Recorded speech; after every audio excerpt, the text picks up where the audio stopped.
chilling tales for dark nights.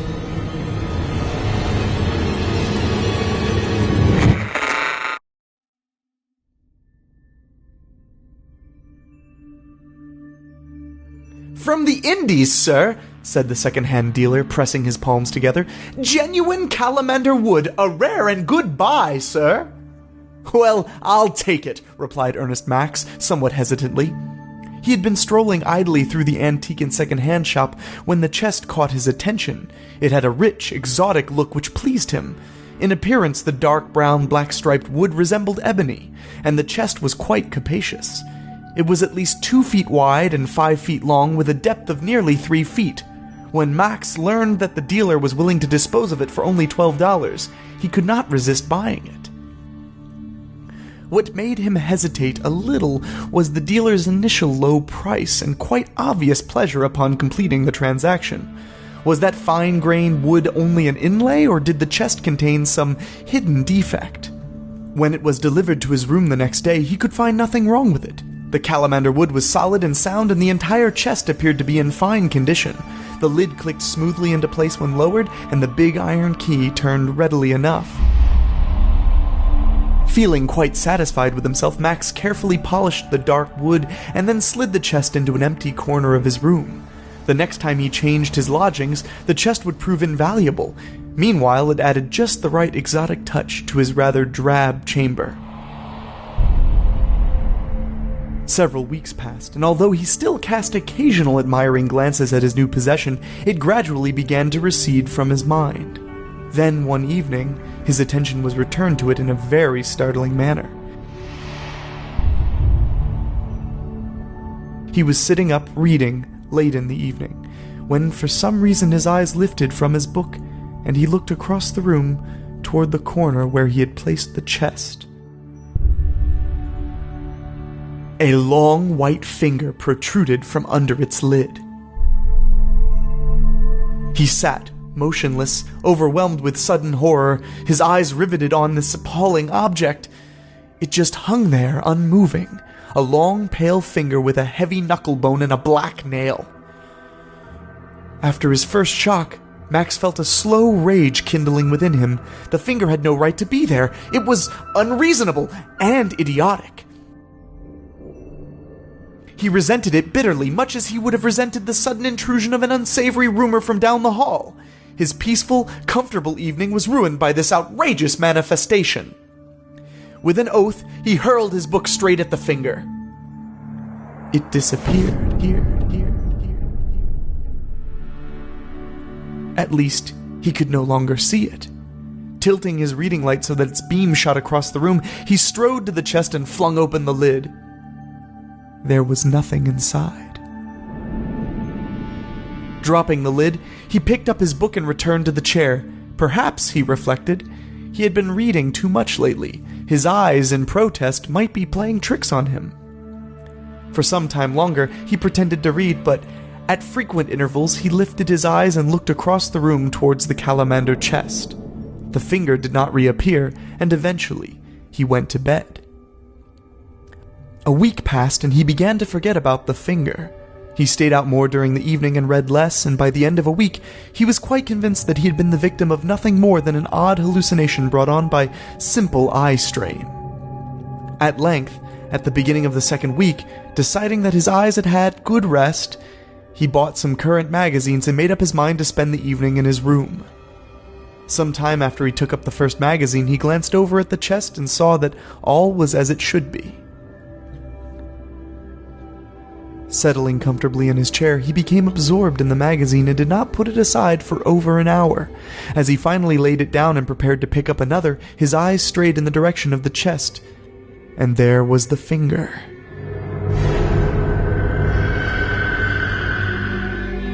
It hung there as before, motionless, with its thick knuckle and repulsive black nail.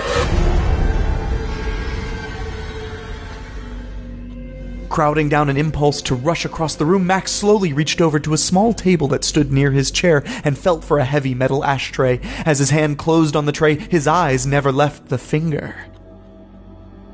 Rising very slowly, he began to inch across the room. He was certain that the ashtray, if wielded with force, would effectively crush anything less substantial than itself, which it descended on. It was made of solid metal, and it possessed a sharp edge. When he was scant yard away from the chest, the finger disappeared. When he lifted the lid, the chest, as he had expected, was empty. Feeling considerably shaken, he returned to his chair and sat down. Although the finger did not reappear, he could not drive its hideous image out of his mind. Before going to bed, he reluctantly decided he would get rid of the chest. He was in sound health, and his eyes had had a week's rest. Therefore, he reasoned, whatever flaw in nature permitted the ugly manifestation rested not with him, but with the chest itself. Looking back, he recalled the second-hand dealer's eagerness to sell the chest at a ridiculously low price. The thing must have already had an evil reputation when the antique dealer acquired it.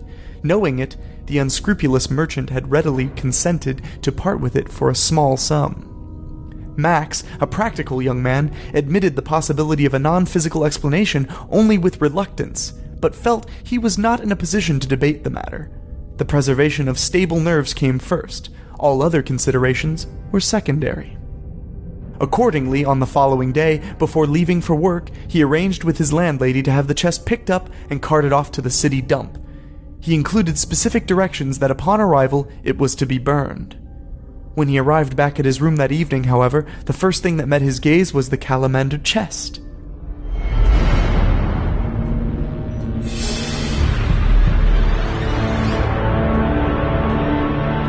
Furious, he hurried down the hall to his landlady's apartment and demanded an explanation. Why had his orders been ignored?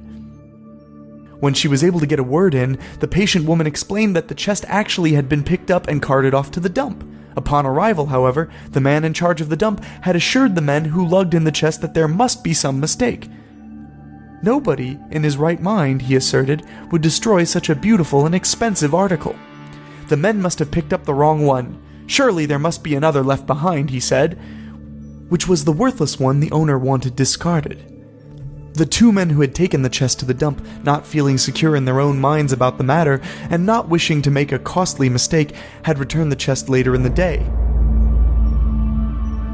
Completely nonplussed by the information, Max muttered an apology to the landlady and went back to his room, where he plopped into a chair and sat staring at the chest. He would, he finally decided, give it one more chance. If nothing further happened, he would keep it. Otherwise, he would take immediate and drastic measures to get rid of it once and for all.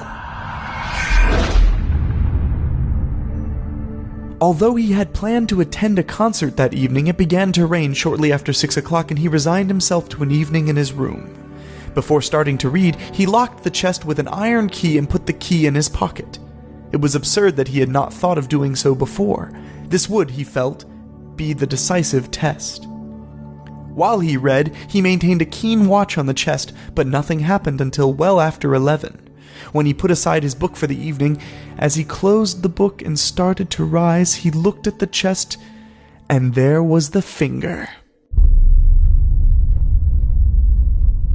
In appearance, it was unchanged. Instead of hanging slack and motionless, however, it now seemed to be imbued with faint life. It quivered slightly, and it appeared to be making weak attempts to scratch at the side of the chest with its long, black nail. When he finally summoned up sufficient courage, Max took up the metal ashtray as before and crept across the room. This time, he actually had the tray raised to strike before the finger vanished. It seemed to whisk back into the chest. With a wildly thumping heart, Max lifted the lid. Again, the box was empty. But then he remembered the iron key in his pocket, and a new thrill of horror coursed down his spine. The hideous digital apparition had unlocked the chest! Either that, or he was rapidly losing his sanity. Completely unnerved, he locked the chest for a second time and then sat in a chair and watched it until 2 o'clock in the morning. At length, exhausted and deeply shaken, he sought his bed. Before putting out the light, he ascertained that the chest was still locked. As soon as he fell asleep, he experienced a hideous nightmare. He dreamed that a persistent scratching sound woke him up, that he arose, lit a candle, and looked at the chest. The protruding finger showed just under the lid, and this time it was galvanized with an excess of life. It twisted and turned, drummed with its thick knuckle, scratched frantically with its flat black nail, at length, as if it suddenly became aware of his presence.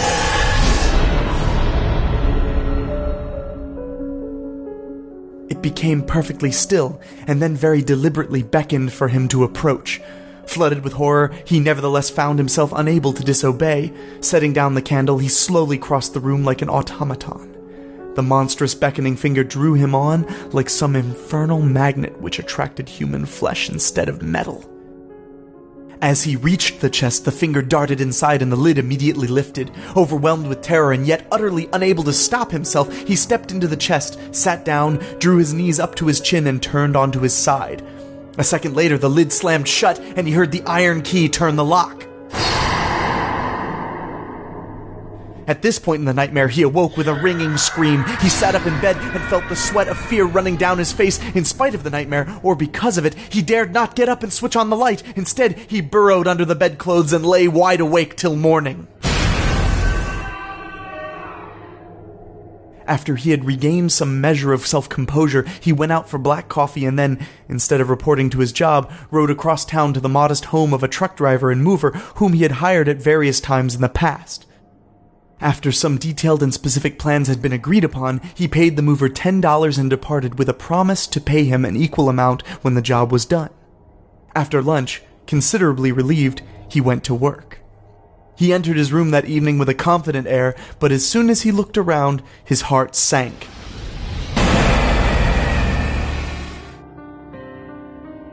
Contrary to instructions, the mover had not picked up the chest. It remained in the corner, just where it had been. This time Max was more depressed than angry. He sought out a telephone and called up the mover. The man was profusely apologetic. His truck had broken down, he explained, just as he was starting out to pick up the chest. The repairs were nearly completed, however, and he would absolutely be out to carry off the chest first thing in the morning. Since there was nothing else he could do, Max thanked him and hung up. Finding himself unusually reluctant to return to his room, he ate a leisurely dinner at a nearby restaurant and later attended a movie. After the movie, he stopped and had a hot chocolate. It was nearly midnight before he got back to his room.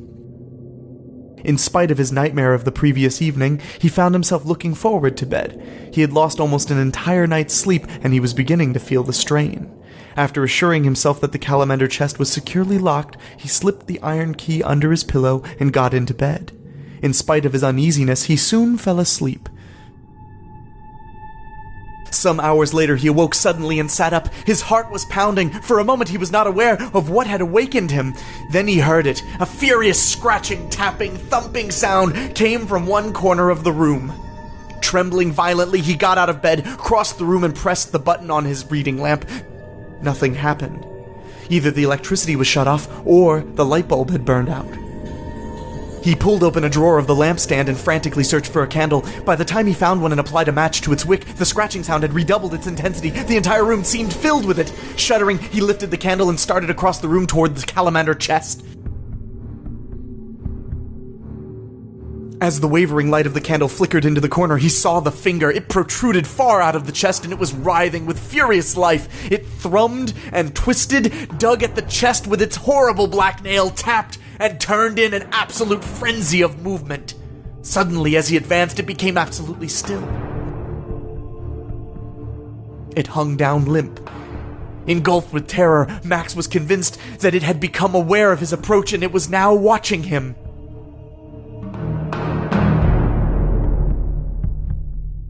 When he was halfway across the room, the finger slowly lifted and deliberately beckoned to him. With a rush of renewed horror, Max remembered the ghastly events of his dream. Yet, as in the nightmare, he found himself utterly unable to disobey that diabolical summons. He went on like a man in a trance. Early the next morning, the mover and his assistant were led into Max's room by the landlady. Max had apparently already left for work, but there was no need of his presence since he had already given the movers detailed instructions in regard to the disposal of the chest. The chest locked without a key, stood in one corner of the room. The melted wax remains of a candle, burned to the end of its wick, lay nearby. The landlady shook her head. "A good way to burn the house down," she complained. "I'll have to speak to Mr. Max. Not like him to be so careless." The movers, burdened with the chest, paid no attention to her. The assistant growled as they started down the stairs. Must be lined with lead. Never knew a chest so heavy before. "Heavy wood," his companion commented shortly, not wishing to waste his breath. Wonder why he's dumping such a good chest, the assistant asked later as the truck approached an abandoned quarry near the edge of town. The chief mover glanced at him slyly. "I guess I know," he said. "He bought it off Jason Kinkle, and Kinkle never told him the story on it. But he found out later, I figure, and that's why he's ditching it." The assistant's interest picked up. "What's the story?" he asked. They drove into the quarry grounds and got out of the truck. "Kinkle bought it dirt cheap at an auction," the mover explained as they lifted out the chest. "Auction of old Henry Stubberton's furniture." The assistant's eyes widened as they started up a steep slope with the chest.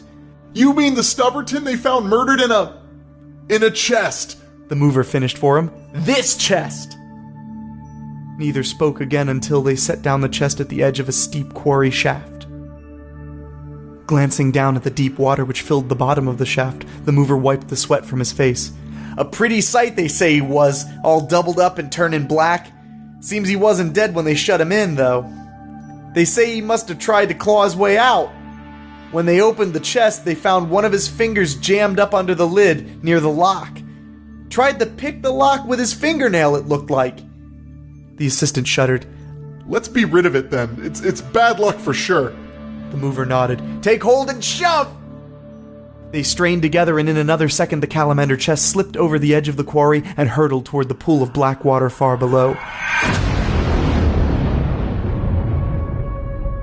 There was one terrific splash, then it sank from sight like a stone. "That's good riddance and another tenner from me," the mover commented. Oddly enough, however, he never collected the tenner. For that very day, Mr. Ernest Max dropped completely out of sight. He was never seen or heard of again. The disgruntled mover, never on the best terms with the police, shrugged off the loss of the tenner and neglected to report the disposal of the chest. And since the landlady had never learned the mover's name, nor where he intended taking the chest, her sparse information was no help in the search. The police concluded Max had got into some scrape, changed his name, and effected a permanent change of locale.